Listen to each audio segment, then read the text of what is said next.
Hey everybody, and welcome to The Secret History, Living in Your Aquarium. So today we're talking clearly about ponds and the kind of food you can culture just about anywhere in America for free. You don't have to go to the store and buy all these expensive foods for more than half of the year. And if you do it right, you can do it inside also, and the whole year. So we've got everything from fry food to medium fish size food to nano fish food by the jar load. So let's take a look at what I'm talking about here. This should be pretty notorious that bettas obviously love little worms. If we can keep the other gluts away from it. Look at this guy, he'll just open his mouth and eat everything. But the bettas, if they can get a chance, will circle around. In fact, I have 9 bettas in this tank, and they are going to all fight for all these bloodworms. I mean, they'll all circle around. Put their differences aside for half a second, waiting for the worms to come out. They know the drill. Alright, everybody, what if I told you that the best fish food per gram is free in your backyard, anywhere in the United States, Canada, Mexico, anywhere but the Arctic Circle, honestly, so maybe not northern Alaska? You can grow these, which are the best source of omega-3s, omega-6s. They have carotenoids, they have all sorts of trace minerals and elements in them that your fish need nutrition-wise. And they are super teeny and ideal for brand new baby fish. Oh, and look at that. We have bloodworms also that are alive and kicking and bright red, full of nutrients. So how is it possible that we can get daphnia? That's what these little things with the 2 circles behind them where that worm just crossed by. That's what those are. And then the little quick moving guys that have 2 antennas and a tail, those are cyclops. So daphnia dead center, cyclops right next to it. And these are the best food money can't buy. Well, I guess it can buy it, but you guys can get it for free. So stay tuned and check out how I harvest all this stuff and how I feed it to my fish. Alright, let's jump into it, guys.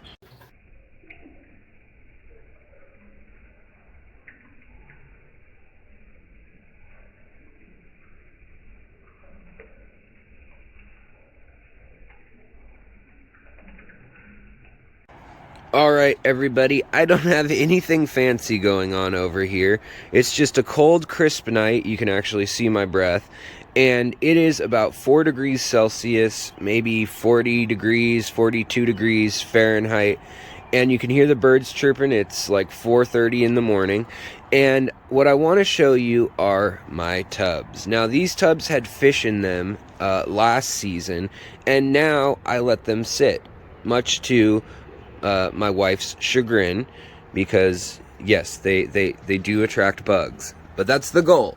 So what I want to show you is that where I was keeping least killifish and all sorts of other little critters, rainbow shiners, guppies, mollies, platies, you name it, throughout the summer, obviously I'm getting mosquito larvae. Now, Washington State is actually, number 1, tied with West Virginia for the least amount of mosquitoes. So if I can do this and it's cold out, you can do this the rest of the year. So what's going on is, obviously the mosquitoes are laying eggs, and the eggs turn into little larvae, little wigglers. Then they turn into these small little T-bone shaped larvae, which are packed with energy. And then those eat algae and other goodies in this swamp muck here.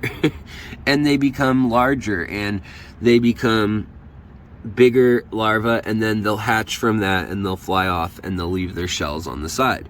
Now, what you might see also likewise at the same time as these guys are different color ones, some that are furry looking, some that are not. And what that is it's different species. So we have 18 species of mosquitoes in the least mosquito-y state in the United States. Texas has 58, so you have some to choose from, including some places there are vampire mosquito larvae that actually get their energy. They don't wait till they're flying around. They eat other mosquitoes and they suck them dry, eating up to 5,000 of the other mosquito larvae before they hatch into flying mosquitoes that are then giant size. So the other thing that I want to show you, because it's obvious that mosquitoes are going to be a good fish food, they're pretty easy to feed, is get yourself a white bucket like you get from Lowe's or Home Depot. Shine a light on the outside of the bucket at night after you've had water sitting in the bucket. And that water should ideally be rainwater, sitting for a number of weeks. I usually put a couple snails from the aquariums inside in, and a couple of other little critters that are just going to help it. So shrimp and maybe a few of the fish that I'm doing outside. I think it just helps introduce the bacteria and the other life forms that are going to be living in this thing, as well as adding plants, sticks, leaves. Basically, you want to introduce the most diversity that you can into these, and tannins, and then ideally you just need organic matter in here, like leaves and sticks. With tannins is ideal, and then you can gather up these worms. These little bloodworms are actually, all they are is larvae, just like the mosquito larvae. Now, the cool reason that they are blood red is because, well, you're seeing the blood in them. They're blood red because they're filled with blood. And their blood, because they live in low oxygenated waters, like pots or buckets on my property, they are full of hemoglobin. These ones in the bucket that has the least amount of activity, doesn't have any little wigglers or anything in there, doesn't even have much mosquito larva activity, they're really red. And that's because they've had the least amount of oxygen. So their blood has to get super rich in hemoglobin, and the hemoglobin carries oxygen throughout their bodies. And then I'm able to come at night and collect them with a turkey baster, and in a one fell swoop I can collect quite a few. Then they just go into the bottom here, shake it around, squirt off the excess water. Sometimes you'll get other little critters in there. The real thing you need to be worried about is any flatworms. So if you see something that looks like planaria or leeches or long worms, that can be an issue. But really what we're looking at here, watch how many come out. So once we squeeze the bulb, you can see that we're just loaded with these things just from one go, with this tube along the sides. And every night I can harvest the same amount. That's from 2 squeezes. One before the camera was on and one right now. So I just wanted to share that with you guys. Now, the next thing to share with you guys is also really important because my fry depend on these. And they're in a little bit different of a tub. So, this tub, even if it's cold outside, and believe me you, it is cold right now, they are in a tub that gets sunlight all day. And this tub is less big on tannins, and it has rocks at the bottom, and it has some leaves in it, and it did have fish in it. It has a good amount of snails in it, but what it's really here for is growing algae and biofilms. And what you're seeing swimming around here is you're seeing daphnia, cyclops, and other little isopods and other little creatures that fall in here or that live in here. And with the daphnia, which again, they're these guys that look like, well, actually gals, that look like they have 2 lobes or 2 circles behind them and a tail and 2 antennae. those are the females, and they're carrying a bunch of eggs. They have hundreds of eggs behind them in each one of those sacs that they're carrying. And all around them are the little males. And I can then either use a strainer for baby brine shrimp and gather those, or I can just use my turkey baster and kind of follow along the edge here and end up sucking up just hundreds and hundreds of them. I'm going to let them go because I already have enough today. But you can actually add more cover for them, and you can see the number of them. And the females will hide, actually, because, like I said, they're full of eggs. So then you can even move them inside. Now, these are not going to hatch into mosquitoes or anything that's a pain in the butt. And the cooler it is outside, the slower the mosquitoes, the bloodworms, like this guy, the cooler it is, the slower they grow.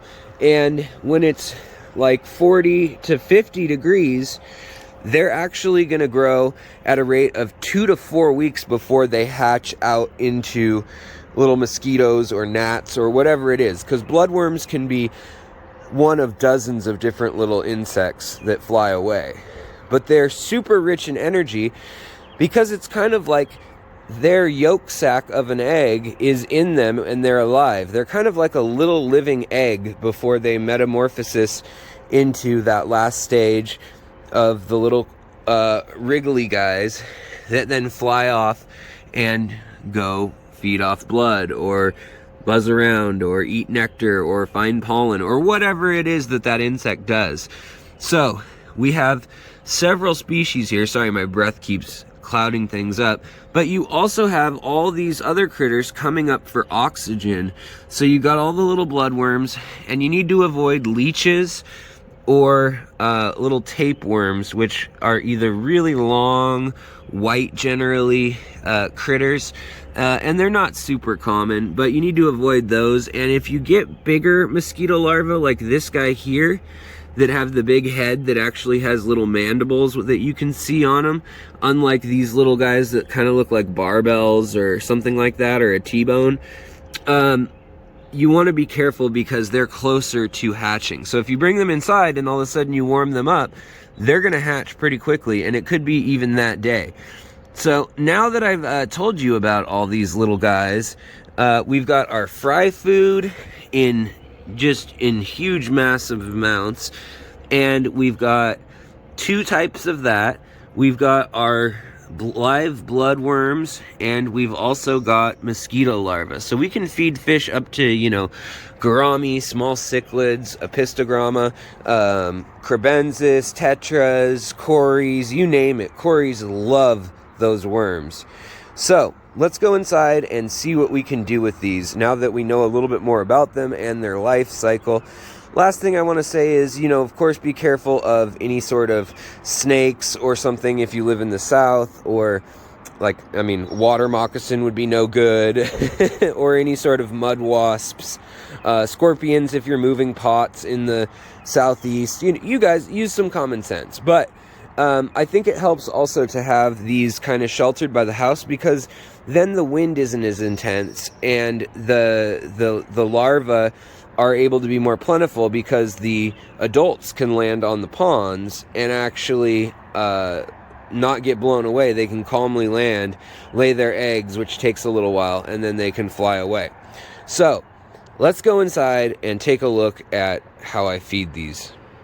One of my favorites to feed is definitely the guppies. They go wild for this. I mean, you don't even see most of the worms coming out. That was probably 50 of them, and they're just gone. And they're even eating the duckweed, thinking that it's food. So it's pretty crazy to watch them devour a whole meal of these, and they'll love you for it, that's for sure.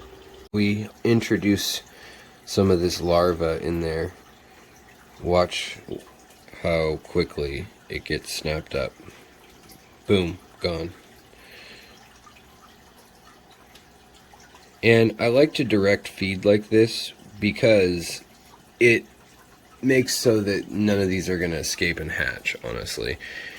But that's really the extent of it. So you know who else loves these? West African cichlids. Little dwarf cichlids. Here comes a little bloodworm. Another little bloodworm. They'll just sit there and eat them. But let's see about a mosquito. So those, they love the movement. It just makes them happy. The gouramis are very similar. They tend to really go for that movement. You have to be careful with some fish. Some fish don't have a big enough mouth to get them in there. Like a threadfin rainbow fish might be a bit too small of a mouth.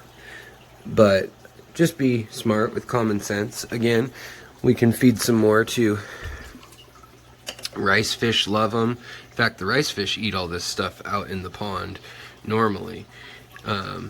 Wait till anything moves and they go nuts. But the other creatures that love these are more of the apistos, or I should say apistos. We haven't seen any apistos yet, but they love these things, especially when they see them move. Again, that's why I don't like to put too much mosquito larvae in here without seeing them eating it. But man, you better bet that she's gonna go crazy. Watch when we feed her. Got it. So there are some bigger mosquito larvae still in this tube, I believe. Yeah, here we go. So let's get a big old chunky one and see how it fares. And you can actually see sometimes daphnia and other stuff coming out of the water from the jar. But again, we're getting the sharks circling, so, and they're going after it and nailed it. So you just have to be careful. Some bugs can also have mandibles, and you want to be careful about that. You don't want them to eat up the inside of your fish if they don't have an acidic enough stomach that it destroys the critters quickly. Let me show you a betta eating them real quick. And then you can also, it helps if you cover the jar that you're storing things in. Definitely a plus. So just wanted to share that with you guys, that it's pretty desirable compared to other foods.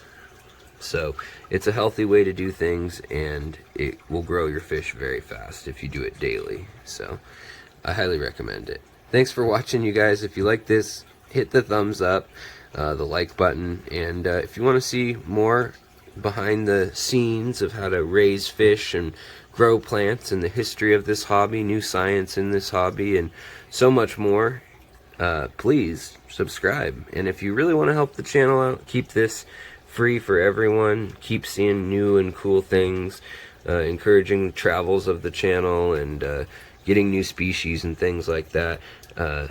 It really does help out when folks join as a member, which is only $1.99, and it gives you 4 extra episodes a week of the latest news and scientific discoveries going on in the fishy world.